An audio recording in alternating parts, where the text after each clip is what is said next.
class 12. Today we will start Biot-Savart's law. Biot-Savart's law ये law जो होता है that gives the strength of the magnetic field produced by a very small current element. तो इसके अंदर अगर हमें एक स्मॉल करंट एलिमेंट कितनी स्ट्रेंथ मैग्नेटिक फील्ड की प्रोड्यूस कर सकता है वो हम इस लॉ के अंदर फॉर्मूला ड्राइव करेंगे. तो बायट-सेवर्ट्स लॉ में इसको प्रूव करने के लिए हम क्या करेंगे, we consider a conductor X Y. हम एक एक्स वाई कंडक्टर कंसीडर कर रहे हैं. करंट आई जो है वो इसके अंदर फ्लो कर रहा है फ्रॉम एक्स टू वाई. इसके लिए हमने क्या किया, छोटा सा एक करंट एलिमेंट जो है वो हम सपोज़ करेंगे. लेट सपोज़ करते हैं एक करंट एलिमेंट है ए बी और इस करंट एलिमेंट की लेंथ है डी एल. लेट सपोज़ करते हैं हमने इस पी पॉइंट के ऊपर इस लेंथ एलिमेंट, इस करंट एलिमेंट की वजह से इस पी पॉइंट के ऊपर कितनी मैग्नेटिक फील्ड इंडक्शन है वो हमें कैलकुलेट करनी है. तो कितनी मैग्नेटिक फील्ड स्ट्रेंथ है इस पी पॉइंट पर सिर्फ इस एलिमेंट की वजह से, तो वो हम कंसीडर करते हैं. लेट सपोज़ करते हैं कि इस पी पॉइंट के साथ अगर हम इस करंट एलिमेंट की लाइन को ज्वाइन करते हैं तो इट मेक्स एन एंगल, इस कंडक्टर के साथ ये थीटा एंगल बना रहा है. तो this theta angle is between the length element D L and the distance R. This is the position vector and D L और आर के बीच में जो एंगल है दैट इज़ थीटा. तो अकॉर्डिंग टू बायट-सेवर्ट्स लॉ के according ये जो आपका करंट एलिमेंट है इसके अंदर जो आपकी जो मैग्नेटिक फील्ड है वो भी कैसी होगी, स्मॉल होगी. तो that small magnetic field D B is directly proportional to the current. According to Biot-Savart's law, dB directly proportional to I, dB is directly proportional to the small current element dl जिसकी length dl है. And third, dB is directly proportional to the sin theta and dB is directly proportional to 1 upon r square. That means it is inversely proportional to the distance. So this is the first equation, this is second, this is third and this is fourth. On combining these four equations, we get dB is directly proportional to I dl sin theta upon r square. Now this is directly proportional. तो directly proportional को हटाकर हम एक constant लगाते हैं. That constant is K I D L sine theta upon R square. ये जो constant of proportionality है, इट्स वैल्यू, इसकी जो वैल्यू है वो डिपेंड करती है सिस्टम ऑफ यूनिट्स के ऊपर कि मीडियम का जो नेचर है, जो मीडियम है उसका नेचर क्या है. और इसकी वैल्यू फ्री स्पेस के लिए यानी एसआई सिस्टम के अंदर जो इसकी वैल्यू है that is in SI system k is equal to mu not upon 4 pi. But in CGS system के अंदर k की वैल्यू 1 होती है. अब यहाँ पर एसआई सिस्टम के अंदर k is equal to mu not upon 4 pi और ये जो म्यू नॉट है this is the absolute magnetic permeability. This is the absolute magnetic permeability of the free space. और ये जो म्यू नॉट की वैल्यू होती है that is mu naught 4 pi into 10⁻⁻7 tesla metre per ampere. या फिर आप इसके यूनिट्स कह सकते हो वेबर पर मीटर पर एम्पियर. तो इट्स वैल्यू इज़ 4.10⁻⁷. और जब हम इस कांस्टेंट को k की प्लेस पर म्यू नॉट अपॉन 4 पाई को पुट करते हैं then you will get dB is equal to mu naught upon 4 pi I dl sin theta upon r square. So this is to find out the small magnetic field induction due to a very small current element whose length is dl.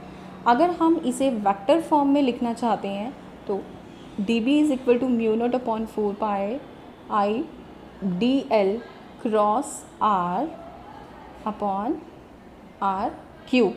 तो this is the vector form of this equation. हमने यहाँ पर r extra लिखा है इसीलिए हमने r से multiply, r से डिवाइड किया यहाँ पर, जिससे कि डिनोमिनेटर में r क्यूब हो जाता है और यहाँ पर r आ जाता है. तो dl cross r upon r cube. और जब हम इसको रीओपन करेंगे D L R sine theta हो जाएगा, तो आर से फिर से क्यूब से कैंसिल होके यही फॉर्म आपकी वापस आ जाएगी।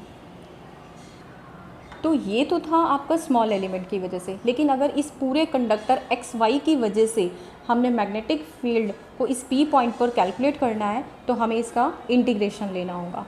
सो integrated D B vector is equal to B equal to mu not upon 4 pi integrate all this factor I D L cross R upon R cube, या फिर आप इसको लिख सकते हैं b is equal to mu not upon 4 pi integration I D L sine theta upon R square. अब यहाँ पर हम केसेस डिस्कस करेंगे। If theta is equal to 0 degree और 180 डिग्री, तो अगर साइन 0 डिग्री है या 180 डिग्री है तो इस साइन 0 की वैल्यू 0 हो जाती है, साइन 180 की वैल्यू भी 0 होती है। तो अगर हम यहाँ पर theta is equal to 0 degree और 180 पुट करते हैं तो B vector is equal to 0 हो जाएगा, यानी मैग्नेटिक फील्ड जो है बिल्कुल ही मिनिमम हो जाएगी। तो एट एंगल 0 डिग्री और 180 degree the magnetic field is minimum. लेकिन अगर हम थीटा को 90 डिग्री पुट करेंगे, if theta is 90 degree then sine 90 is 1, so b is equal to mu not upon 4 pi I D L upon R square. तो in that case the magnetic field is maximum. So magnetic field is maximum at a point which lie at perpendicular position of the current element. अब ये topic तो था आपका b, formula था b is equal to mu not upon 4 pi I D L sine theta upon R square. लेकिन अगर हम इसी फॉर्म को, इस dB को, अगर हमने बायट-सेवर्ट्स लॉ को, तो अगर हम इसको चार्ज और वेलोसिटी की फॉर्म में राइट करना चाहते हैं तो हम क्या करेंगे, ये जो यहाँ पर आई डी एल है, I dot D L as I dot D L, I is equal to charge upon time, charge upon time, this implies Q as it is D L upon T, D L upon T means distance upon time, it will becomes velocity, so Q V vector. तो put this ideal value को अगर हम Q V की form में put कर देते हैं, then equation will become D B is equal to mu not upon 4 pi Q V cross R upon R cube. तो this is the equation Biot Savart's law in the form of charge and velocity, and this Biot Savart's law can also be written in terms of the current density. Then how?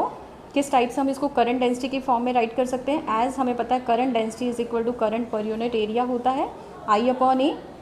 Hair J is equal to, अगर हम D L से multiply करें और D L से अगर हम divide कर दें then it will becomes J is equal to I D L, और area into length will becomes the volume, it will becomes D V, then I D L is equal to J D V. तो इस आई D L को इसी फॉर्मूले के अंदर, ये जो आई डी एल है इसी फॉर्मूले के अंदर हमने इसको जे डी वी पुट करना है ना, then D B will become mu not upon 4 pi J vector cross R vector upon R cube into D V. तो this is the Biot Savart's law. There are the 3 forms in terms of current and length element, current element, उसके बाद in terms of charge and velocity, and also the third form of the बायट-सेवर्ट्स law in terms of the current density. तो इन 3 cases, 3 forms में हम बायट-सेवर्ट्स law को explain कर सकते हैं. Now the next topic, comparison between the बायट-सेवर्ट्स law and the Coulomb's law in electrostatics. जो बायट-सेवर्ट्स law होता है और जो कुलॉम्स लॉ है, इनके बीच में क्या कंपैरिजन है, क्या सिमिलरिटीज़ और क्या डिससिमिलरिटीज़ हैं. सिमिलरिटीज़ क्या है कि दोनों के दोनों इन्वर्स स्क्वायर लॉ को ऑबे करते हैं, दोनों सुपरपोजिशन प्रिंसिपल को ऑबे करते हैं, और दोनों ही, चाहे फिर वो मैग्नेटिक फील्ड है या फिर वो इलेक्ट्रिक फील्ड है, मैग्नेटिक फील्ड जो है that is directly proportional to I dot D L, but the electric field is directly proportional to the charge. लेकिन इसमें डिससिमिलरिटीज़ क्या हैं कि इलेक्ट्रिक फील्ड जो प्रोड्यूस होता है, जो चार्ज कैरियर्स प्रोड्यूस करते हैं, वो एक स्केलर क्वांटिटी है, लेकिन जो मैग्नेटिक फील्ड है that is a vector quantity because it is produced by current, and current is a vector quantity. उसके बाद जो इलेक्ट्रिक फील्ड है वो एंगल पर डिपेंड नहीं करती, इलेक्ट्रिक फील्ड, लेकिन जो मैग्नेटिक फील्ड है that depends upon the angle between the I, D L and R, इनके बीच में एंगल पर डिपेंड करता है। कूलॉम्स लॉ के अंदर जो इलेक्ट्रिक फील्ड होती है उसके अंदर जो इलेक्ट्रिक फील्ड है that depends upon the permittivity of the medium, लेकिन बायट-सेवर्ट्स लॉ के अंदर मैग्नेटिक फील्ड जो है that depends on the permeability of the medium. ये परमिटिविटी पर डिपेंड करती है इलेक्ट्रिक फील्ड और ये परमेबिलिटी पर डिपेंड करती है। तो these are the similarities and the dissimilarities between Biot Savart's law and the Coulomb's law. Now tomorrow we will do the applications of the Biot-Savart's law.